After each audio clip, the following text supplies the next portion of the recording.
میں کانفرنس میں گیا اسلام آباد میں میریٹ ہوٹل میں، تو یہ NGOs کی بیگمات جو بڑی آفت ہیں، باہر سے پاؤنڈ، یورو، ڈالر، فرینک انبار ہیں ان کے پاس، تو کہنے لگی کہ ہم مولویوں کو ٹھیکیدار نہیں مانتے، کسی کو ٹھیکہ نہیں دینا چاہتے، قرآن کو ہر ایک سمجھ سکتا ہے، اسلام کو ہر ایک سمجھ سکتا ہے۔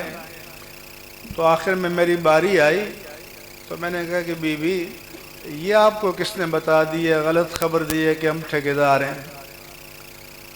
ہم نے کب کہا ہے کہ ہم اسلام کے ٹھیکیدار ہیں؟ ہم تو یہ کہتے ہیں کہ ہم اسلام کی چوکیدار ہیں،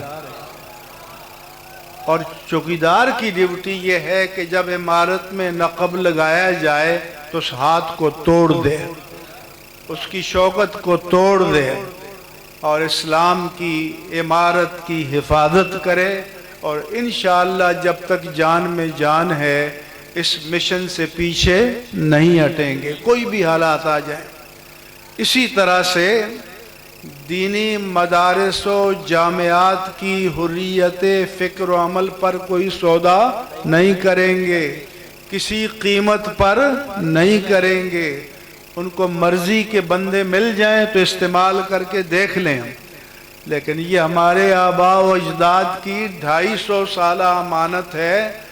انشاءاللہ تعالی جب تک یہ امانت ہمارے پاس ہے ان کی حریت فکر و عمل پر سودا نہیں کیا۔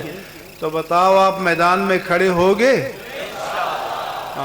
یہ ہمارے دین کی امانتیں ہیں، یہ ہمارے دین کے مراکز ہیں۔